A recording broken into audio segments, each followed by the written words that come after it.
Je m'appelle Isabelle, j'ai 28 ans, et je vis à Lyon depuis maintenant 3 ans.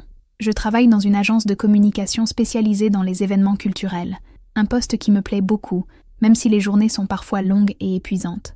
J'habite un petit appartement dans le quartier de la Croix-Rousse, au 5e étage sans ascenseur, avec une vue sur les toits de la ville qui me console chaque soir quand je rentre fatiguée. Ma vie ressemble à celle de beaucoup de femmes de mon âge, entre le travail, les amis, quelques sorties le week-end dans les bouchons lyonnais ou au bord de la Saône, et cette recherche constante d'un équilibre qui semble toujours m'échapper. Mais il y a quelque chose en moi qui me distingue peut-être des autres, quelque chose que je cache soigneusement derrière mon sourire poli et mes conversations légères, c'est ma difficulté profonde à gérer la rejection, le refus, l'échec sous toutes ses formes. Ce n'est pas que je ne sache pas continuer après un non.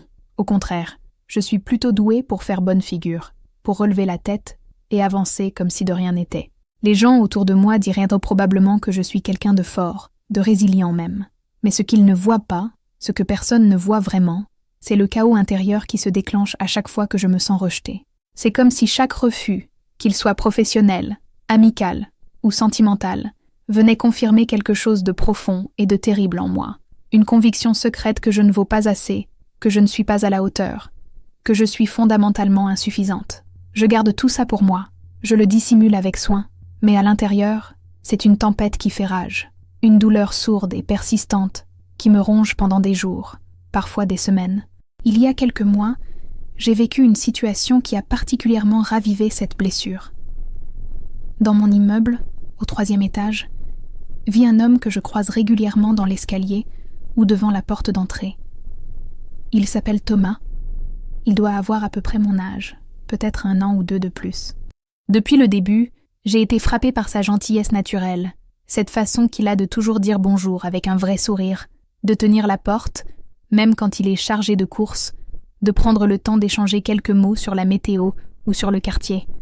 Ce n'est pas qu'il soit particulièrement beau au sens conventionnel du terme, mais il dégage quelque chose de rassurant, une sorte de douceur tranquille qui m'attirait sans que je me l'avoue vraiment pendant longtemps. Nous nous sommes suivis sur Instagram il y a environ 1 an, après qu'il m'ait aidé à porter un carton particulièrement lourd jusqu'à mon appartement. Sur les réseaux sociaux, je voyais défiler sa vie par petites touches, des photos de randonnées dans le Vercors, des concerts auxquels il assistait, des soirées entre amis dans des bars que je connaissais aussi. Mais nous ne nous sommes jamais vraiment parlé au-delà de ces échanges polis dans l'escalier. Il y avait comme une barrière invisible entre nous, celle de la vie quotidienne qui nous cantonnait à nos rôles de voisins courtois sans plus.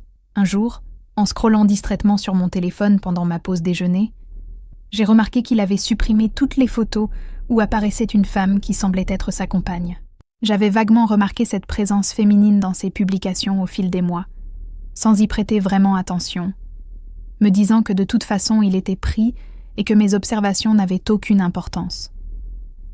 Mais là, elle avait complètement disparu de son profil. Quelques semaines plus tard, en le croisant dans l'escalier, j'ai remarqué qu'il n'avait plus d'alliance à la main gauche. Mon cœur s'est mis à battre un peu plus vite, et j'ai senti naître en moi une possibilité que je n'avais pas osé envisager jusque-là. J'ai passé plusieurs semaines à me demander si je devais faire quelque chose, si je devais prendre l'initiative de lui parler vraiment, de dépasser le cadre de nos salutations polies. L'idée me terrifiait autant qu'elle m'excitait. J'en ai parlé à ma meilleure amie, Camille, lors d'un de nos déjeuners du dimanche dans notre café habituel près de la place Bellecour. Elle m'a encouragée à tenter ma chance, me disant que je n'avais rien à perdre, que le pire qui puisse arriver serait qu'il ne soit pas intéressé, et qu'au moins j'aurais essayé. Facile à dire pour elle, qui n'a jamais eu de mal à séduire et qui semble naviguer dans les relations amoureuses avec une aisance qui me fascine autant qu'elle me désespère. Finalement, un vendredi soir, après avoir bu 2 verres de vin pour me donner du courage, j'ai décidé de lui envoyer un message sur Instagram.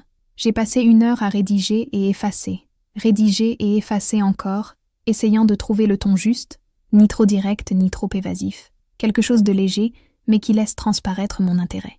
J'ai fini par écrire quelque chose comme « Salut Thomas, j'espère que tu vas bien.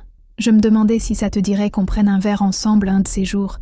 J'aimerais bien discuter avec toi, en dehors de nos 5 secondes dans l'escalier. » J'ai relu le message 10 fois, le cœur battant, avant de finalement appuyer sur « Envoyer ». Puis j'ai immédiatement regretté mon geste et me suis mise à paniquer. Il a répondu le lendemain matin, et dès les premiers mots, j'ai compris que ce ne serait pas la réponse que j'espérais. Il a été adorable, vraiment. C'est peut-être ça le pire. Il m'a dit qu'il était très touché par mon message, qu'il me trouvait sympathique et appréciait nos échanges, mais qu'il ne se sentait pas prêt à se lancer dans quoi que ce soit de sentimental pour le moment, qu'il sortait d'une relation longue et compliquée et qu'il avait besoin de temps pour lui. Il a ajouté qu'il espérait que ça ne rendrait pas les choses gênantes entre nous et qu'il serait ravi de continuer à échanger des bonjours chaleureux dans l'escalier. Tout était dit avec tellement de délicatesse, de respect, que je ne pouvais même pas lui en vouloir. C'était un refus en douceur, poli, gentil, mais un refus quand même. Sur le moment, j'ai répondu quelque chose de léger, du genre pas de souci, je comprends tout à fait, merci d'avoir été honnête, et j'ai continué ma journée comme si de rien n'était. J'ai même réussi à en plaisanter avec Camille quand elle m'a demandé des nouvelles, lui disant que bon, au moins j'avais essayé et que c'était l'essentiel. Mais à l'intérieur, c'était une toute autre histoire. Cette douleur familière s'était installée dans ma poitrine. Cette sensation d'effondrement silencieux que je connaissais si bien. Je me sentais humiliée, rejetée, ridicule d'avoir imaginé qu'il pourrait s'intéresser à moi. Toutes les petites voix négatives dans ma tête s'étaient réveillées en chœur pour me rappeler que je n'étais pas assez, que je m'étais fait des idées, que j'aurais dû savoir que ça ne marcherait pas. Les semaines suivantes ont été particulièrement difficiles. Je continuais à le croiser dans l'escalier, et chaque fois mon estomac se nouait. Il restait aussi gentil qu'avant, peut-être même un peu trop, comme s'il surcompensait pour être sûr que je ne me sente pas mal.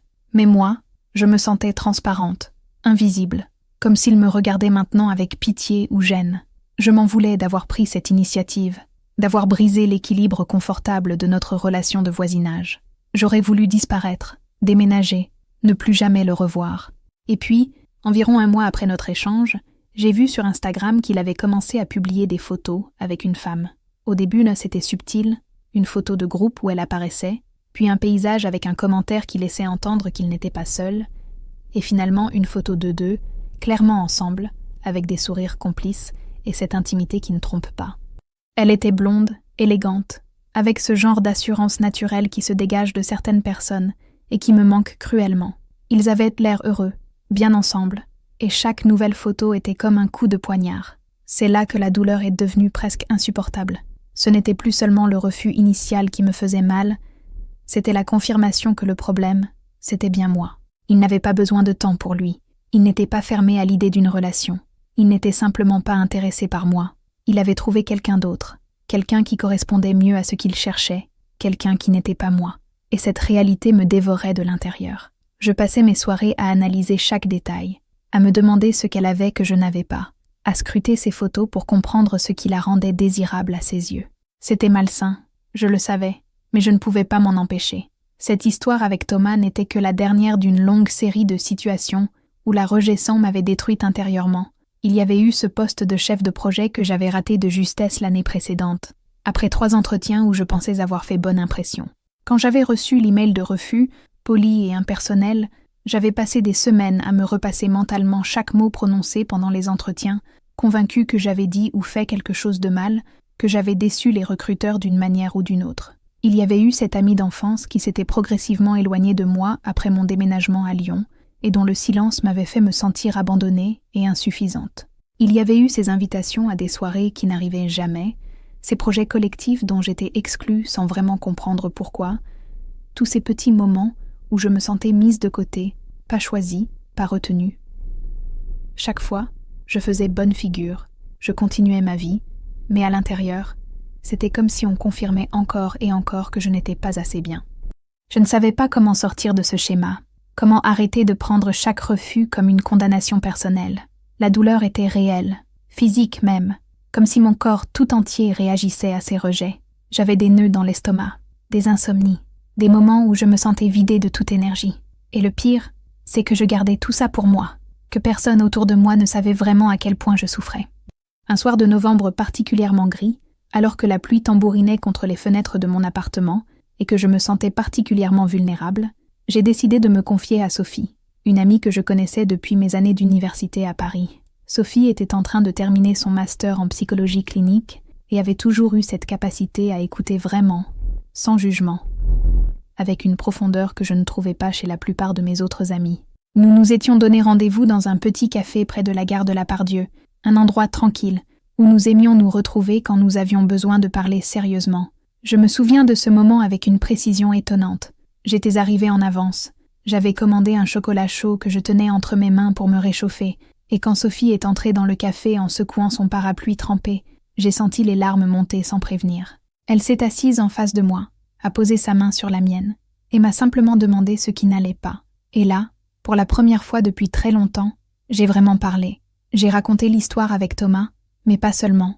J'ai parlé de toutes ces fois où je m'étais sentie rejetée, de cette douleur constante qui m'habitait, de cette incapacité à relativiser les refus, de ce sentiment d'être fondamentalement défaillante. Sophie m'a écoutée sans m'interrompre, en hochant la tête de temps en temps, et quand j'ai eu fini de vider mon sac, elle a pris une grande inspiration avant de parler. Ce qu'elle m'a dit ce jour-là a commencé à changer quelque chose en moi, même si je ne m'en suis rendu compte que bien plus tard. Elle m'a d'abord expliqué que la rejection, le rejet, c'était vraiment comme une douleur physique, et que ce n'était pas juste une métaphore ou une façon de parler. Il y avait des études scientifiques qui le prouvaient, des recherches en neurosciences qui montraient c'est que les mêmes zones du cerveau s'activaient quand on ressentait une douleur physique et quand on vivait un rejet social ou émotionnel. Le cerveau ne faisait pas vraiment la différence. Il réagissait de la même manière, déclenchant les mêmes mécanismes de souffrance. Savoir que ma douleur était réelle, qu'elle n'était pas juste dans ma tête ou le signe que j'étais faible ou trop sensible, ça m'a soulagée d'une certaine façon. Sophie m'a dit que oui, ça faisait mal, et que c'était normal que ça fasse mal. Mais elle a ajouté quelque chose de crucial, quelque chose que j'ai mis du temps à vraiment comprendre et intégrer. Elle m'a dit que la douleur, aussi réelle soit-elle, finissait toujours par passer, que c'était temporaire, même quand on avait l'impression que ça durerait éternellement. Et surtout, elle m'a fait comprendre que le problème central n'était pas tant la rejection elle-même, mais ce que mon esprit faisait avec cette rejection. Elle m'a expliqué que j'avais développé un schéma mental où chaque refus se transformait automatiquement en critique interne dévastatrice. Quand Thomas me disait qu'il n'était pas intéressé, je n'entendais pas simplement qu'il ne voulait pas d'une relation avec moi à ce moment-là. J'entendais que j'étais inintéressante, pas désirable, pas assez bien. Quand je ne décrochais pas un poste, je ne pensais pas que j'avais simplement été en concurrence avec d'autres candidats tout aussi qualifiés. Je pensais que j'étais incompétente et que je ne méritais pas de réussir. J'avais transformé mon esprit en tribunal où je me jugeais constamment, où chaque nom devenait une sentence définitive sur ma valeur en tant que personne. Sophie m'a parlé d'éducation émotionnelle, un concept dont j'avais vaguement entendu parler mais que je n'avais jamais vraiment approfondi. Elle m'a expliqué qu'il s'agissait d'apprendre à reconnaître, comprendre et gérer ses émotions de manière saine, sans les nier mais sans non plus les laisser prendre le contrôle total de notre vie. Dans mon cas, il s'agissait de comprendre que toutes les pertes, tous les refus, n'étaient pas des échecs personnels, que parfois, souvent même, ces refus parlaient plus de l'autre personne, de ses besoins, de ses circonstances, de son parcours, que de moi. Quand Thomas m'avait dit non, ce n'était pas un jugement sur ma valeur en tant que personne, c'était simplement l'expression de ce qui était vrai pour lui à ce moment-là de sa vie. Cette idée m'a semblé révolutionnaire et en même temps terriblement difficile à accepter. J'étais tellement habituée à tout ramener à moi, à me mettre au centre de chaque situation, à interpréter chaque événement comme une confirmation ou une infirmation de ma valeur. Sophie m'a fait remarquer avec douceur que c'était en fait une forme d'égocentrisme inversé, cette conviction que tout ce qui m'arrivait était forcément lié à mes qualités ou mes défauts. Le monde ne tournait pas autour de moi, ni en bien ni en mal. Les gens prenaient des décisions basées sur une multitude de facteurs qui n'avaient souvent rien à voir avec moi. Thomas avait rencontré quelqu'un d'autre. Oui, mais ça ne voulait pas dire que j'étais moins bien qu'elle. Ça voulait simplement dire qu'ils avaient trouvé quelque chose ensemble qui correspondait à ce qu'ils cherchaient tous les deux à ce moment précis.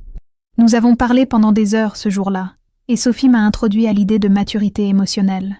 Elle m'a dit que grandir émotionnellement, c'était justement apprendre à comprendre que le monde ne se pliait pas à nos attentes, que les autres n'existaient pas pour valider notre existence ou confirmer notre valeur, que construire son estime de soi sur l'approbation des autres, c'était comme construire une maison sur du sable.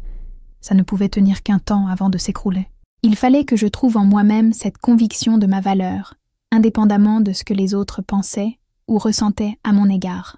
Cette conversation m'a bouleversée, mais aussi effrayée. Comment est-ce qu'on faisait ça, concrètement? Trouver sa valeur en soi-même quand on avait passé toute sa vie à la chercher dans le regard des autres. Sophie m'a suggéré de commencer à tenir une sorte de journal où je noterais chaque fois que je me sentais rejetée et où j'essaierais d'identifier les pensées automatiques qui surgissaient, puis de les questionner. Était-ce vraiment vrai que je ne valais rien parce qu'un homme n'était pas intéressé par moi? Était-ce vraiment logique de penser que je ne réussirais jamais professionnellement parce que je n'avais pas obtenu un poste particulier?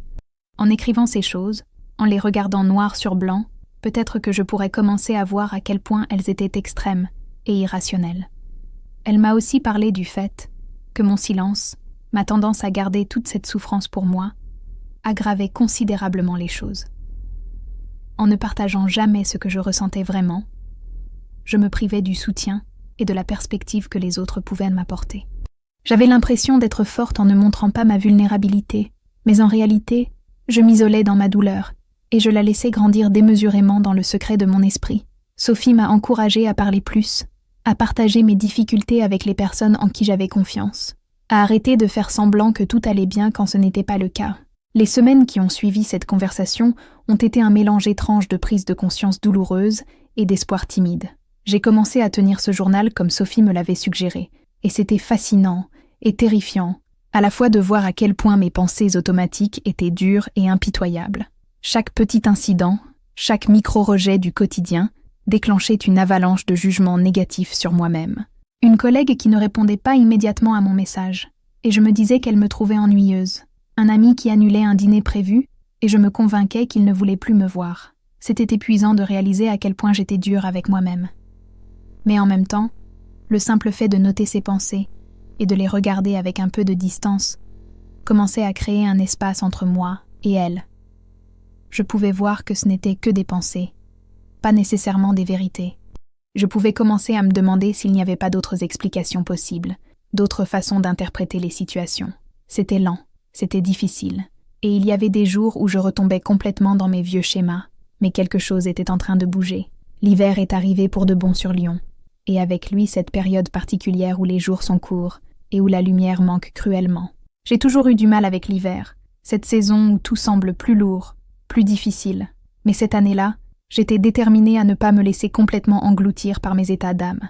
J'ai continué à voir Sophie régulièrement, et nos conversations sont devenues une sorte de thérapie informelle qui me faisait énormément de bien. Elle me prêtait des livres sur la psychologie, sur la gestion des émotions, sur l'estime de soi, et je dévorais ces lectures avec une soif que je ne me connaissais pas. Un soir, en rentrant du travail, je suis tombée sur Thomas dans le hall de l'immeuble. Il était avec sa nouvelle compagne, et ils riaient ensemble en secouant la neige de leur manteau. Mon premier réflexe a été de faire demi-tour, de remonter dans la rue et d'attendre qu'il soit parti pour rentrer chez moi. Mais je me suis souvenue de ce que Sophie m'avait dit sur l'évitement, sur le fait que fuir les situations inconfortables ne faisait que renforcer la peur et la douleur. Alors j'ai pris une grande inspiration, et je suis entrée. Thomas m'a salué chaleureusement, comme d'habitude, et m'a présenté à Margot. C'était son prénom. Elle était effectivement belle, mais surtout elle avait l'air gentille et authentique. Elle m'a souri sincèrement, et m'a dit qu'elle était contente de me rencontrer, que Thomas lui avait parlé de moi comme d'une voisine très sympathique. Nous avons échangé quelques banalités sur la météo et les illuminations de Noël qui commençaient à apparaître dans le quartier, puis nous nous sommes séparés pour monter chacun à notre étage. En arrivant chez moi, j'ai réalisé quelque chose d'extraordinaire. J'avais mal, oui, c'était encore douloureux de les voir ensemble, mais ce n'était pas cette douleur dévastatrice que j'aurais ressentie quelques semaines plus tôt. Je n'avais pas eu envie de disparaître ou de pleurer. J'avais juste ressenti une tristesse normale, proportionnée à la situation, celle de voir que quelque chose que j'avais espéré ne se réaliserait pas. Et cette tristesse était supportable. Elle ne remettait pas en question toute mon existence. J'ai appelé Sophie pour lui raconter, et elle était fière de moi, je pouvais l'entendre dans sa voix. Elle m'a dit que c'était ça, justement, la maturité émotionnelle dont elle m'avait parlé. Pouvoir ressentir la déception, sans se laisser détruire par elle, pouvoir reconnaître qu'une porte s'était fermée sans en conclure que toutes les portes resteraient fermées à jamais. Elle m'a rappelé que chaque rejet, chaque échec, n'était qu'un chapitre de ma vie, jamais l'histoire entière, que mon histoire était bien plus vaste, bien plus riche que ces moments difficiles, et que j'avais le pouvoir de choisir comment écrire la suite. Cette soirée-là, j'ai repensé à tout ce que Sophie m'avait dit au fil de nos conversations. Elle m'avait expliqué que ce qui soulageait vraiment, ce n'était pas de nier la douleur ou de faire comme si elle n'existait pas, mais d'élargir mon interprétation des événements. De comprendre que parfois, souvent même, les chemins qui ne s'ouvraient pas pour moi, c'était peut-être pour préserver des trajectoires plus alignées avec ce que j'étais vraiment, avec ce dont j'avais vraiment besoin, même si je ne le voyais pas encore, qu'il y avait des portes qui ne m'étaient tout simplement pas destinées, et que ce n'était pas un jugement sur ma valeur, mais juste une question d'adéquation, de timing, de circonstances. J'ai pensé à toutes ces fois où j'avais obtenu quelque chose que je voulais désespérément, et où finalement, ça n'avait pas été aussi bien que je l'imaginais. À ce stage que j'avais décroché pendant mes études, et qui s'était révélé être une expérience terrible dans une entreprise toxique. À cette relation amoureuse que j'avais tant désirée et qui m'avait rendue malheureuse.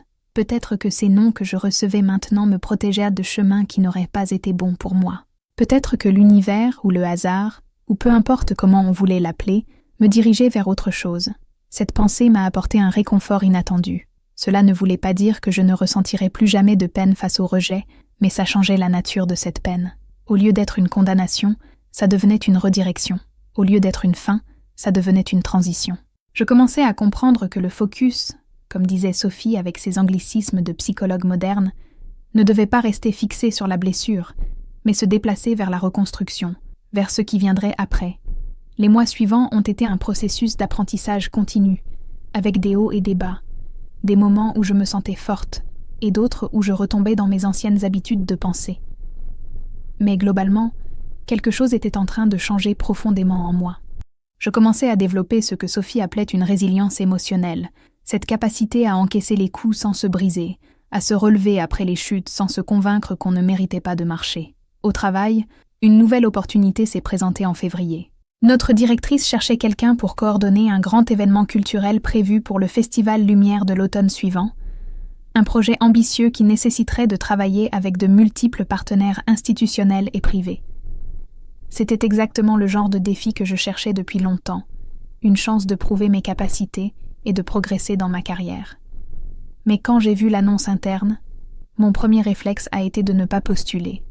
Les vieilles voix dans ma tête se sont réveillées immédiatement pour me dire que je n'étais pas assez qualifiée, que d'autres candidats seraient meilleurs que moi, que je n'avais aucune chance, et que je ne ferais que m'exposer à un nouveau rejet humiliant.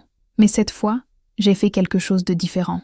J'ai sorti mon journal et j'ai écrit toutes ces pensées, puis je les ai regardées avec l'œil critique que j'avais appris à développer. Où étaient les preuves que je n'étais pas qualifiée? Est-ce que j'avais vraiment aucune chance? Ou est-ce que c'était juste ma peur qui parlait? Et même si je n'obtenais pas le poste, qu'est-ce que ça signifierait vraiment?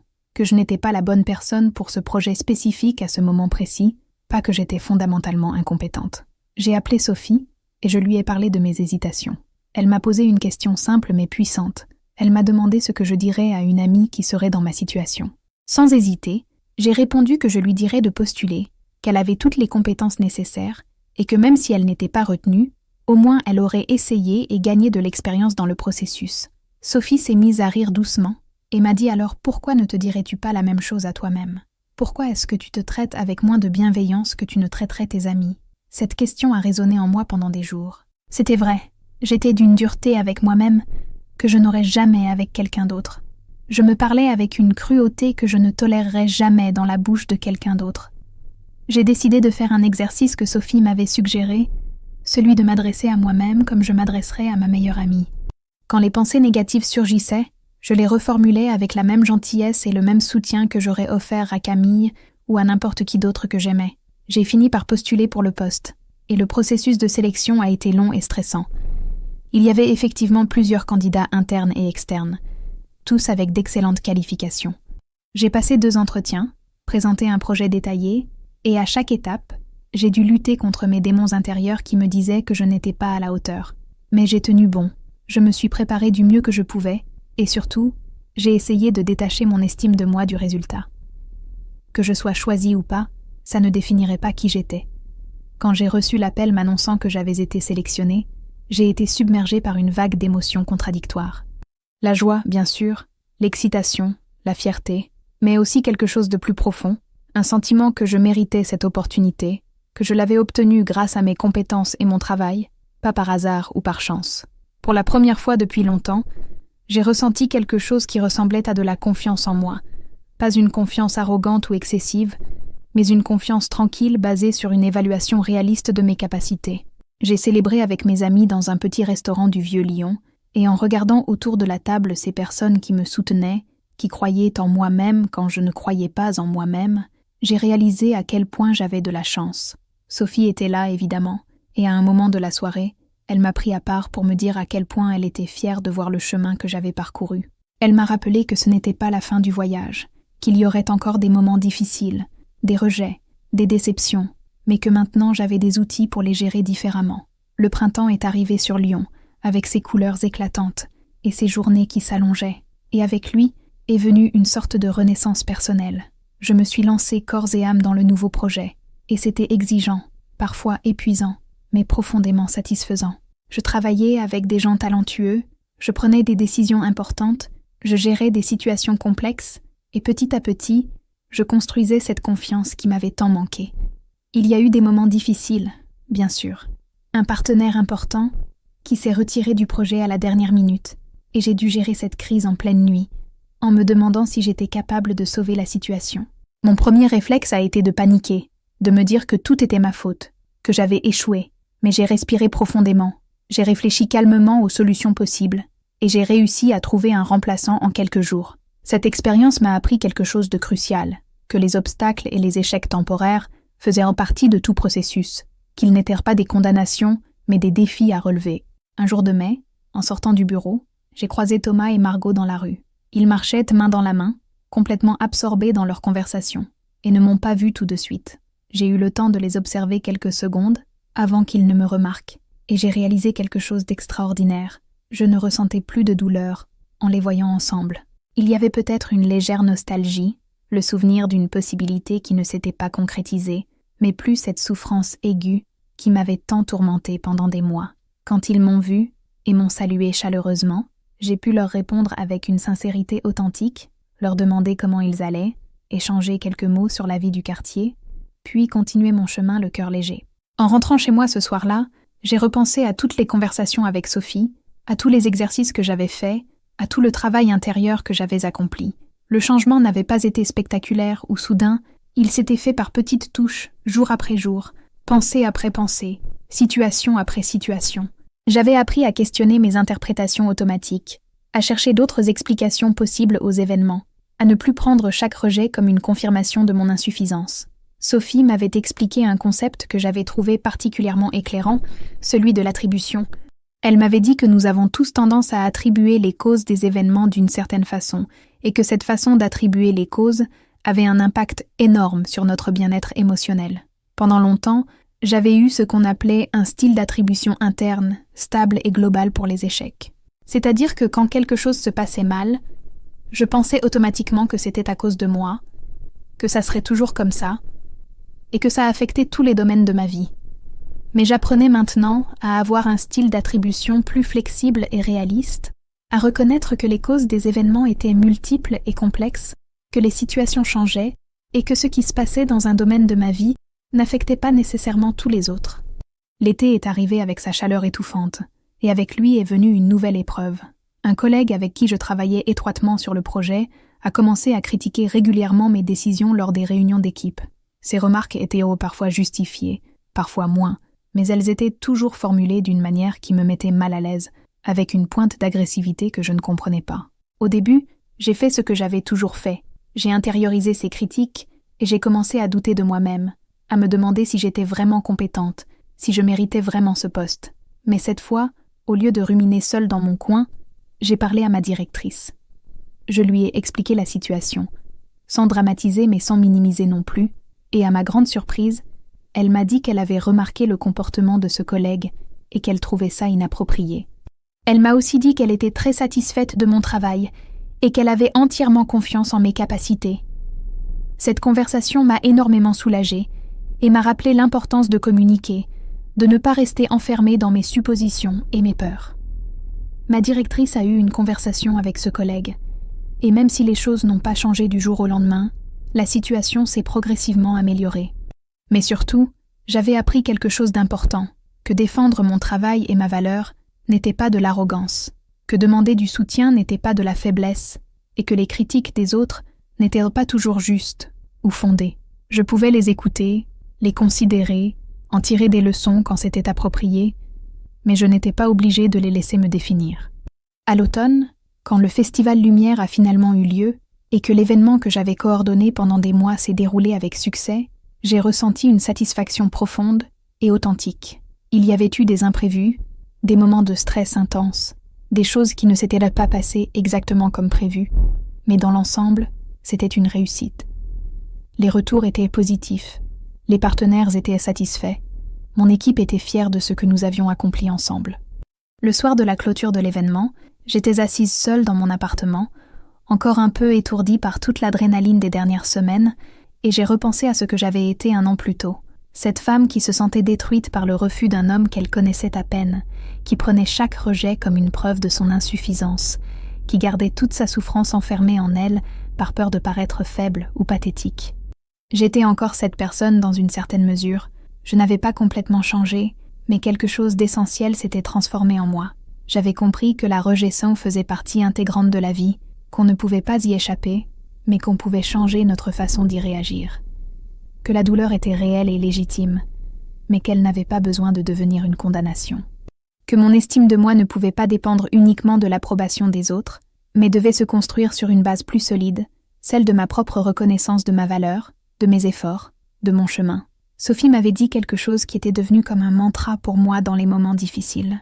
Elle m'avait dit que quand le focus cessait d'être uniquement sur la blessure et se déplaçait vers la reconstruction, vers ce qui pouvait être construit à partir de cette expérience, alors la rejection perdait son pouvoir de menace absolue et devenait simplement un chapitre, jamais l'histoire entière. Cette idée m'avait libérée d'une certaine façon.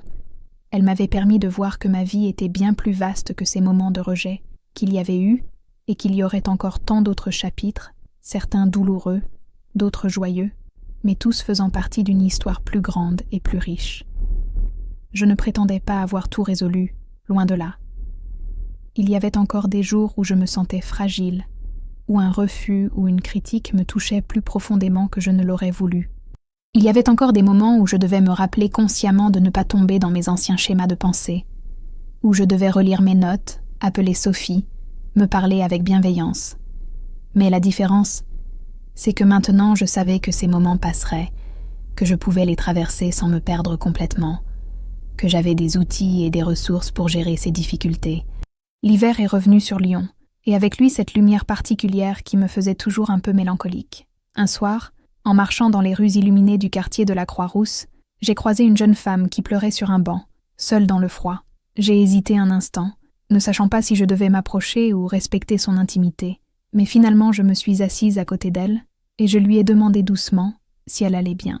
Elle m'a regardée avec des yeux rougis et m'a raconté qu'elle venait de vivre une rupture difficile, que son copain l'avait quittée pour quelqu'un d'autre, et qu'elle avait l'impression que sa vie était finie, qu'elle ne vaudrait jamais rien, que personne ne voudrait jamais vraiment d'elle. En l'écoutant, j'ai eu l'impression de m'entendre parler 1 an plus tôt, et mon cœur s'est serré de compassion pour elle et pour celle que j'avais été. Je lui ai parlé doucement, je lui ai dit que je comprenais sa douleur parce que je l'avais ressentie moi aussi, que c'était normal que ça fasse mal et que c'était ok de pleurer. Mais je lui ai aussi dit que cette douleur passerait, même si elle n'y croyait pas maintenant, et que ce rejet ne définissait pas sa valeur en tant que personne. Je lui ai parlé de ce que j'avais appris, de l'importance de ne pas transformer chaque non en condamnation personnelle, de la nécessité de construire son estime de soi sur des fondations plus solides que l'approbation des autres. Je ne sais pas si mes mots l'ont vraiment aidée, mais elle a semblé un peu réconfortée, et avant de partir, elle m'a remercié d'avoir pris le temps de m'arrêter pour elle. En rentrant chez moi ce soir-là, j'ai réalisé que j'avais offert à cet inconnu exactement ce que Sophie m'avait offert, une écoute bienveillante, une perspective différente, un message d'espoir. Et dans ce geste, j'ai trouvé une forme de guérison supplémentaire pour moi-même.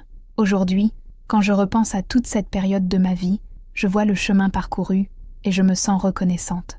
Reconnaissante pour la douleur qui m'a forcée à regarder en moi et à changer, reconnaissante pour Sophie et son soutien inestimable, reconnaissante pour toutes les portes qui se sont fermées et qui m'ont dirigée vers d'autres chemins.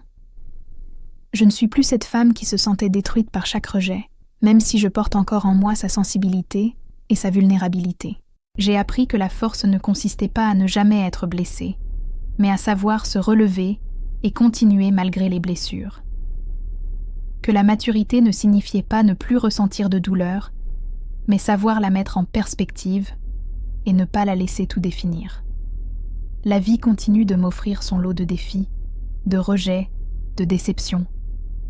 Mais maintenant je sais que ce sont juste des chapitres, des moments dans le temps, des expériences qui me façonnent, mais ne me déterminent pas entièrement. Mon histoire est bien plus vaste que ces moments difficiles.